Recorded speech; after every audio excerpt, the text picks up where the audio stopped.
I don't think we have seen Shakur face anyone higher than who he's gonna face next, and that's of me. So, I definitely, commend him at least for stepping up to the plate.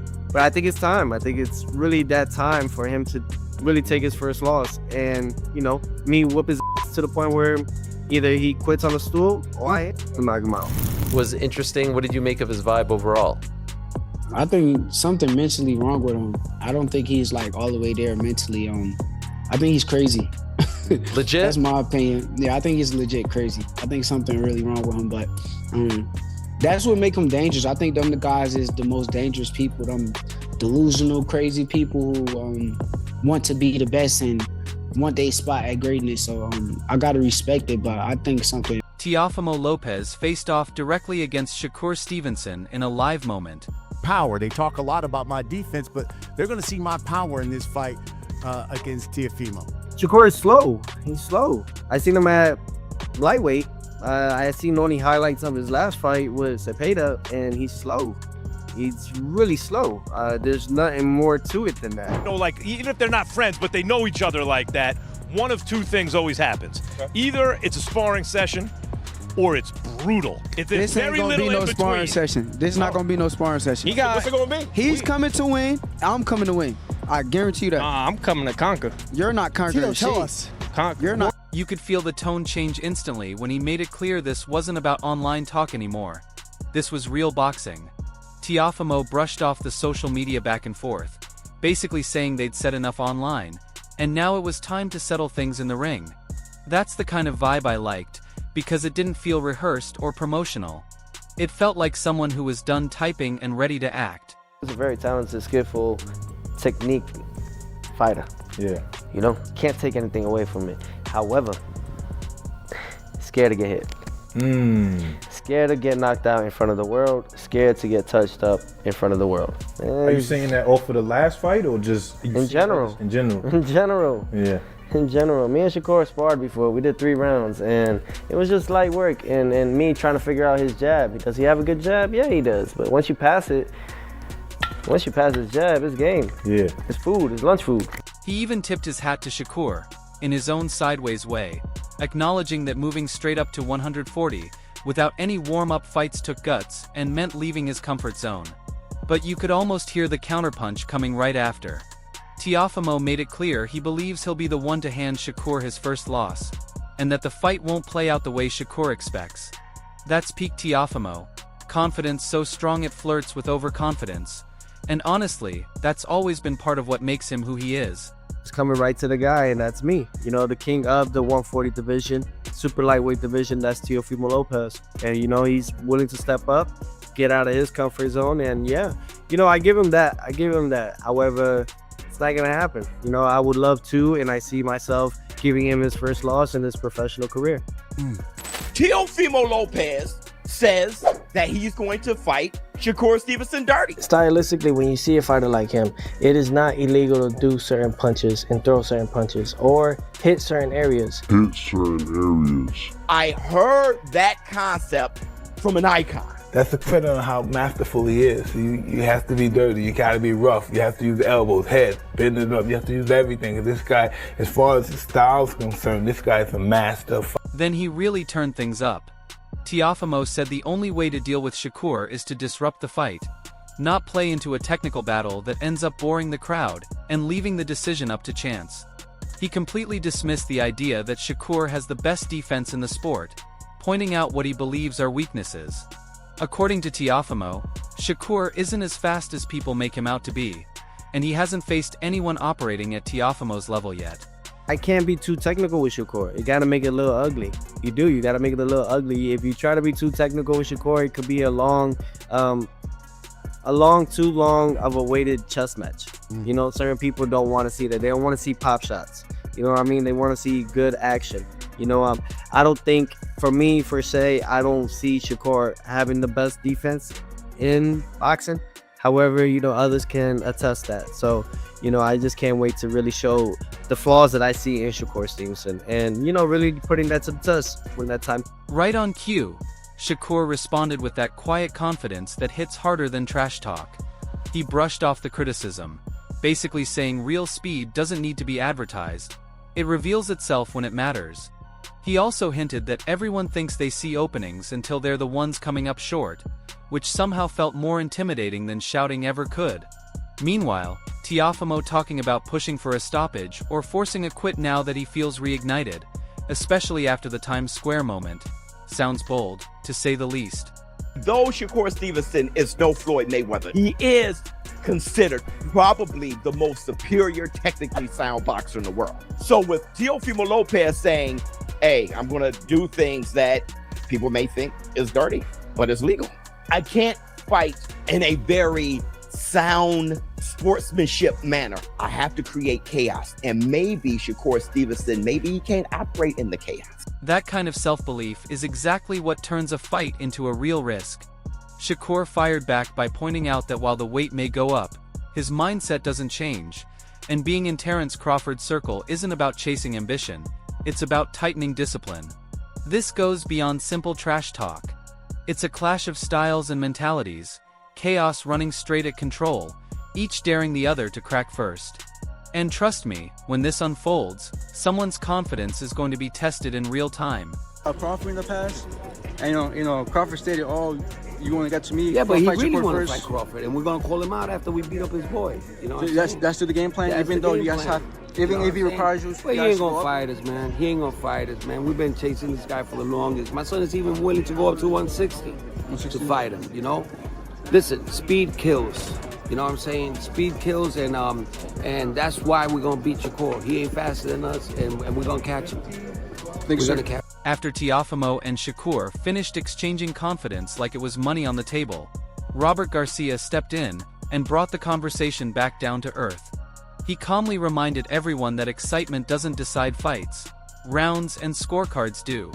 Garcia called it an excellent matchup, and the way he said it mattered. When a trainer with his resume uses that word, it usually means both fighters are in for something serious. He recognized Teofimo's resume and Shakur's pursuit of history as he moves toward titles in multiple divisions, but then shifted to the part fans often overlook: mentality and ring intelligence. Teofimo has had some great performances, great wins. Shakur is also a 3-division champion, going for his 4th. You know, unbelievable talent. It's a fight where you know we're gonna see talent from both, but we also have to see heart. That who has that heart to become the man. Garcia essentially said this fight isn't about looking flashy on social media. It's about making the right moves and seeing who cracks first. That's classic coach talk. He even hinted that it might not be non-stop fireworks, but it will still have everyone on their feet. That's authentic boxing language. Some bouts feel like a tightrope, where every jab could change everything.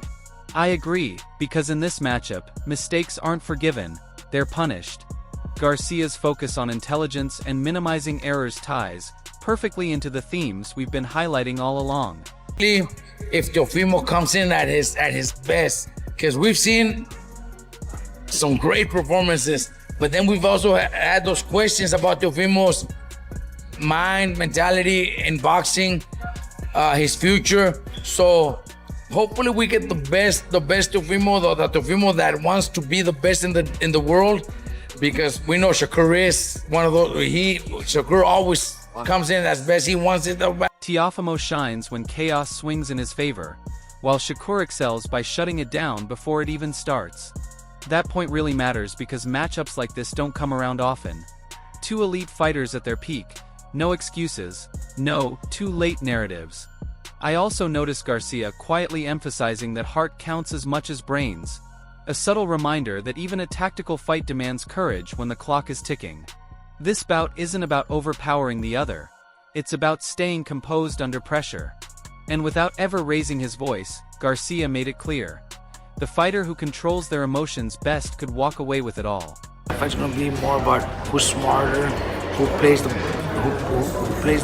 better cards, and who doesn't make mistakes. Because it's gonna be one of those fights where we might not have too much action, but we're all gonna be standing up because we want to see who's gonna land and who's gonna be the one that that finds those punches to land. It's a very interesting fight, and they're both in their prime. They're both, that's what boxing is about. Right after Robert Garcia laid out that calm, grown-up blueprint on composure and decision-making, Mikey Garcia jumped in, bringing the perspective of someone who's actually faced the puzzle of elite fighters and knows there's no instruction manual. He didn't pretend there's a secret formula to beat Shakur, and I respect that. When he says it's tough to call, that's honesty, not avoidance. He highlighted Teofimo's size and time at the weight, essentially saying, if you have a strength advantage, you don't ignore it, you use it, because advantages are worthless if you leave them on the bench. What made Mikey's insight really interesting, though, is how quickly he shifted to reality. After pointing out the size factor, he immediately broke down Shakur's defense, speed, and footwork, basically a checklist of challenges. That's Mikey recognizing the threat without overhyping it. To kind of deal with a guy like Shakur Stevenson, how would you approach a fighter like Shakur Stevenson if you were Teofimo Lopez with the attributes that he has? I would think Teofimo, being that technically he's a bigger fighter, bigger size, he's been at the weight class a little more, and then just maybe build into it more. I would think he would have to use that, size as an advantage. What Mikey was really saying is that yes, Teofimo may have the strength edge, but Shakur is the kind of fighter who can make that strength feel theoretical if you can't control where the fight goes. When Mikey called Shakur one of the most skilled fighters out there, it wasn't hype, it was a warning. Skill like that doesn't just break because you want it to. I also caught the subtlety in Mikey's tone. He wasn't talking about big punches or highlight moments. He was talking about mindset, whether Teofimo can actually fight like the bigger man, instead of trying to outsmart a fighter whose life is built on outthinking opponents. That's the real question. Teofimo has the tools, no doubt, but Mikey is quietly pointing to whether he can stay patient enough to apply his pressure without falling into Shakur's traps. This isn't about bullying, it's about measured authority. Mikey isn't saying Teofimo can't win. He's saying that if Teofimo does win, it'll be because he commits to who he is, physically and mentally, not because he tries to be cleverer than a guy whose whole game is cleverness. It's a subtle observation, but those are usually the ones that age the best. I would think he would have to use that, size as an advantage. But it's hard to say because, Shakur Stevenson's so fucking good at what he does. Defense is on point, speed is on point, footwork is on point. And, he's really one of the best skilled fighters out there. So it's hard to say, oh, this is what you gotta do. No, it ain't easy, trust me. But being Teofimo, again, if he's bigger, naturally stronger, then he should try to use that, Right after Mikey Garcia calmly hinted that this fight comes down to whether Teofimo can fully commit to being the bigger man mentally, Andre Rozier steps in, sounding like a coach who's already 10 moves ahead on the whiteboard. When he breaks down the matchup, you can tell he's not impressed by stats or betting lines. He frames it as a battle of opposites, Teofimo as a sharp, hard-hitting puncher, Shakur as precise and methodical. Basically, one breaks doors while the other picks locks. Rozier made it clear this isn't about non-stop action. It's about executing the better game plan. That's not him downplaying excitement, it's a warning. One slip could cost everything. I loved how he brushed aside the odds, saying it's 50-50. That's classic coach talk. I don't care what the numbers say, I care who rises when the thinking gets hard. It's going to be a very entertaining but intriguing bout. You have polar, okay, y'all take care. You have polar opposites in the ring. They do what they do very well. Teo is a sharp, big puncher. Shakur is articulate to the 9th degree. It's going to be entertaining. I can't wait for it myself. I can't wait. I'm looking forward to saying, oh, the best man won. For sure. Rozier really got into the heart of it when he analyzed Shakur's defense. He didn't call it unbeatable, he called it reactive. His point was clear. Defensive fighters live off counters, so if you give them space, you're just signing up to get hit. His advice wasn't to be reckless, but to apply smart, consistent pressure, staying busy, relentless, and forcing combinations instead of waiting for single moments. That bit about making someone miss once or twice but not 8 times. Pure coaching gold. Essentially, he was telling Teofimo, don't land one punch and step back. Keep the system under siege until it breaks. What really stood out was how much Rozier stressed limiting Shakur's thinking time. Shakur with time is a nightmare. Shakur without time is a completely different fight. This wasn't hype or trash talk. It was surgical. Rozier isn't promising fireworks, he's promising tension.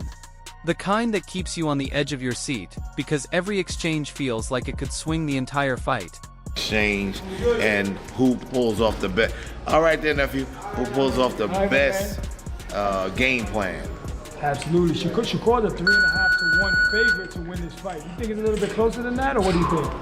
3.5 to 1. Wow, really? That's kind of crazy, right?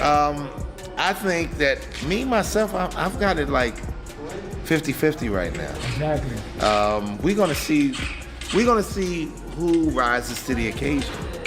Really. And I'm looking forward to it. I really am. It's one of those bouts that it piques your interest and you want to see them give their all.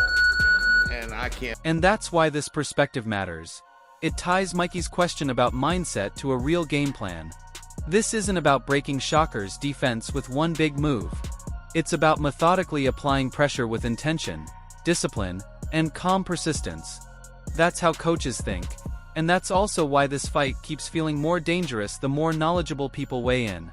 Put it all together, and this matchup stops being a simple prediction and starts feeling like a test of character. Teofimo enters loud, volatile, convinced that chaos is the fastest path to truth. Shakur, on the other hand, is calm and precise, banking on the idea that discipline outlasts adrenaline. Trainers and fighters alike are circling the same pressure points from different angles. Teofimo must push the pace without losing himself.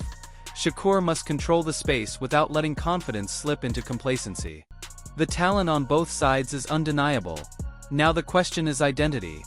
Will raw explosiveness overpower calculated control? Or will steady discipline smother volatility? Will this be the night Teofimo proves that peak performance thrives under the brightest lights? Or the night Shakur confirms that consistency conquers ceiling every time? That's the real tension, and that's why this fight matters far beyond belts or betting lines. What you have to remember about defensive fighters is that they are looking to set up a counter. That's what most defensive fighters do anyway. And he can't wait for those things to happen. He has to be busy, and he has to be tenacious. That's how he can stay ahead of the defense. Because if you make me miss once, you make me miss twice. If I throw 5 more, it's very difficult to make me miss. Now I want to hear from you. When the pressure peaks, who do you trust more? The fighter who can explode for 50 on the right night, or the one who delivers a solid 25 every single time? Drop your thoughts in the comments. Let's break it down together. And don't forget to like, share, and subscribe to Boxing Headquarters. Catch you in the next one.